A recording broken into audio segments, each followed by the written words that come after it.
Bonjour à tous et à toutes. Aujourd'hui, je vais vous parler de 4 spectacles que j'ai vus au Festival d'Avignon dans le in et dans le off, et d'une lecture. Je suis allée voir la lecture du Yinche d'Eva Doumbia pour France Culture, avec Adama Diop dans le rôle de Drissa, et c'était d'une beauté infinie. Vous savez à quel point sur cette chaîne j'aime ce texte, à quel point c'est l'une de mes pièces préférées, et là c'était d'une beauté et d'une justesse assez incroyable. Donc si vous n'avez pas lu encore Le Yinche d'Eva Doumbia, et je ne le comprends pas, écoutez la lecture sur France Culture.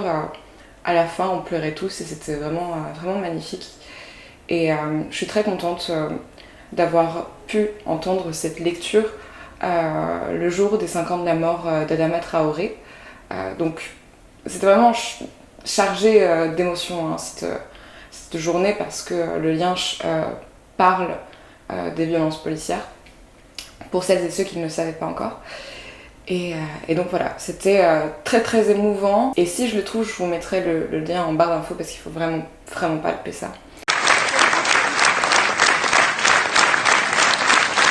Ensuite, dans le in, je suis allée voir Pupo di Zucchero d'Emma Dante, et c'était vraiment, vraiment, vraiment bien. C'est l'un des spectacles que j'ai préféré dans le in cette année. C'est une petite forme en fait d'1h10, où en fait un vieillard en train de préparer le Pupo di Zucchero, donc la pâte de sucre qui est une sorte d'offrande à donner aux morts le 2 novembre, le jour de la fête des morts. Et en faisant cette pâte, en la veillant, toute sa famille en fait est avec lui pour l'offrande aux morts. Donc c'est comment on va vivre avec ces fantômes, vivre avec ses ancêtres, comment on se les remémore. Et il y a des scènes très très belles, notamment dans l'enfance. En fait, c'est une succession de petits souvenirs comme ça, et de moments plus ou moins tragiques. Il y a quand même un féminicide sur scène qui m'a fait beaucoup de mal au moment où je l'ai vu, mais sinon pour le reste c'est très doux, c'est très fin, ça réconcilie avec l'idée de la mort, et je sais pas, c'est festif. C'est drôle de réussir à faire de la Toussaint une fête à ce point, et rien n'est vraiment triste. Il y a un peu de nostalgie et de mélancolie, mais c'est vraiment vraiment chouette. Et les poupées, enfin les mannequins à la fin sont tellement incroyables. Et c'est la première fois que je voyais de Emma Dante, donc je connaissais pas du tout son travail. Le genre de petits spectacles qui ont l'air de rien et qui en fait te font un bien fou. C'est exactement ça. Après, j'ai pas vu Miséricordia, donc, et je ne le verrai pas. Donc si des personnes l'ont vu, vous pouvez me dire ce que vous en avez pensé. Mais Pupo di Zucchero, vraiment l'un de mes meilleurs spectacles du in.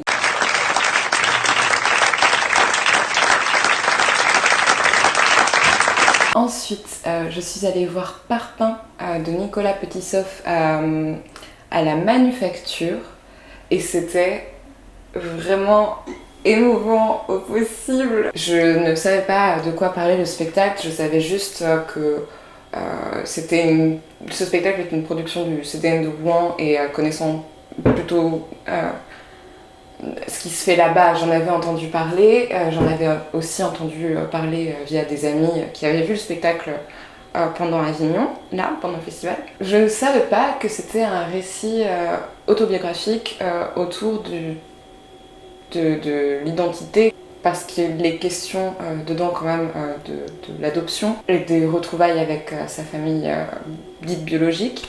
Et c'était vraiment émouvant, très intéressant au niveau sociologique, mais comme toutes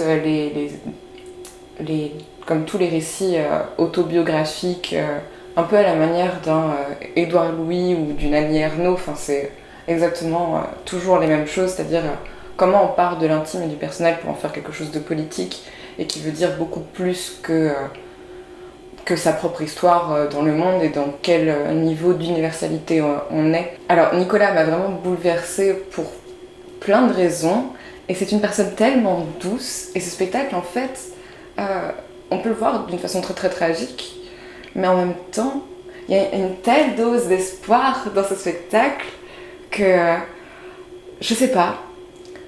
Vraiment, c'est l'une de mes petites pépites où je m'attendais pas à être autant émue. Et donc, je suis très contente. Et puisque Nicolas prépare une trilogie, j'ai hâte de voir la suite. Et j'espère que je vous en reparlerai sur cette chaîne. Mais vraiment, foncez voir ce spectacle. C'est doux, c'est tendre, c'est violent, c'est tout ce qu'on veut. Et c'est tellement bien amené et c'est tellement bien raconté. On n'est jamais dans le pathos inutile et on est dans la vraie violence de la vie, quoi. Et des rapports humains. Et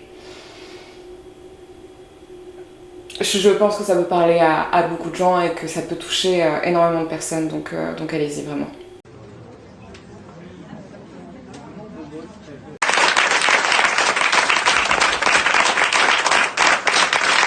Ensuite, je suis allée voir Circulation Capitale de Marine Bachelot-Nguyen et vous savez aussi que c'est l'une des autrices dont j'aime suivre le travail véritablement.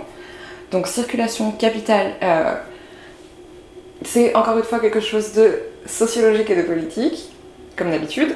Circulation Capitale, c'est un texte de Marine Bachelot-Nguyen, mais qui a été fait avec les rencontres de François-Xavier Fan et de Marina Kelchevski. Tout l'enjeu du spectacle va être de récupérer un peu les mémoires collectives et individuelles, voir comment l'intime et le politique sont liés à travers des circulations capitales que sont le capitalisme, le communisme, le christianisme et la colonisation. Et c'est extrêmement intelligent. C'est extrêmement intelligent en fait de croiser les histoires et véritablement de s'interroger sur son propre bagage personnel et familial à travers ces grandes notions et ces grands moments historiques. C'était du coup très intelligent et très instructif. Moi j'ai acheté le texte parce que je sais qu'il y a à certains endroits des informations que j'aimerais retrouver. Ça fait un peu théâtre documentaire mais en même temps pas trop. Pas trop parce qu'il y a des moments extrêmement drôles. Et c'est un comique qui permet pas d'alléger le propos parce que le propos est toujours sérieux même s'il est drôle. Mais qui permet de justement pas être dans le pathos constamment et qu'on ne reproche pas, encore une fois, comme dans tout spectacle des coloniaux, de dire qu'il y a de la culpabilisation, de la moralisation, tout ça. Donc l'humour permet d'avoir cette espèce de porte de sortie. Et non, je suis très contente d'avoir entendu ces 3 histoires personnelles.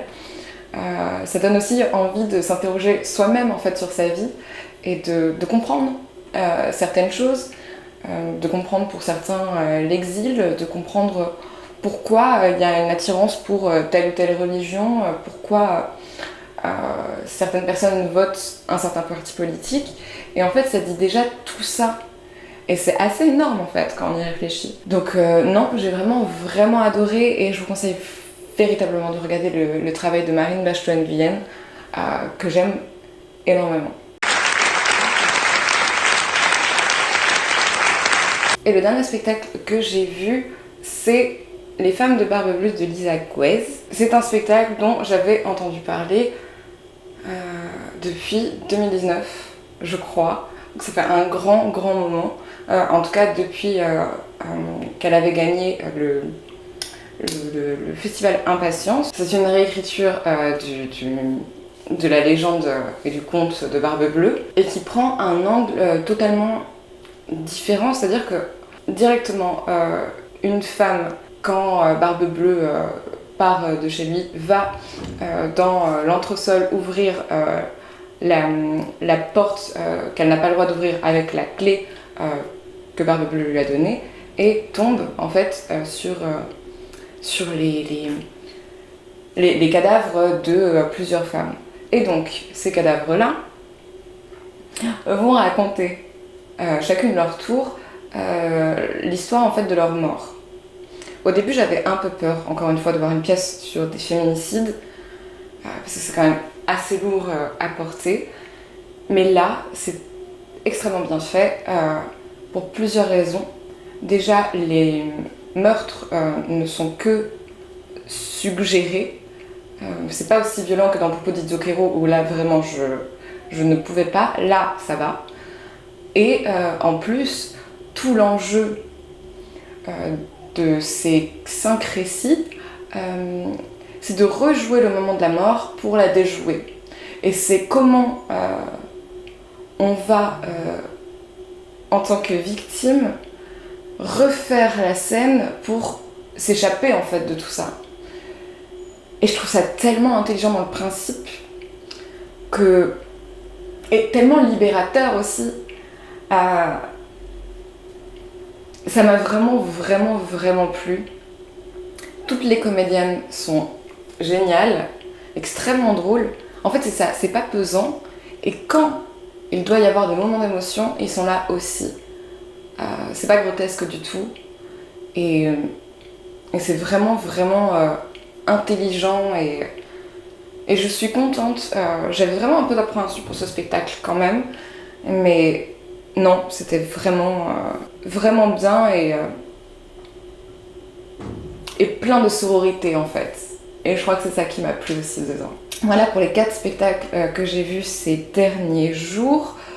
Je ferai encore une vidéo sur le festival d'Avignon avec d'autres spectacles que je vais voir dans le off puisque Autophagie et Ink ont été annulés, que je devais voir dans le in.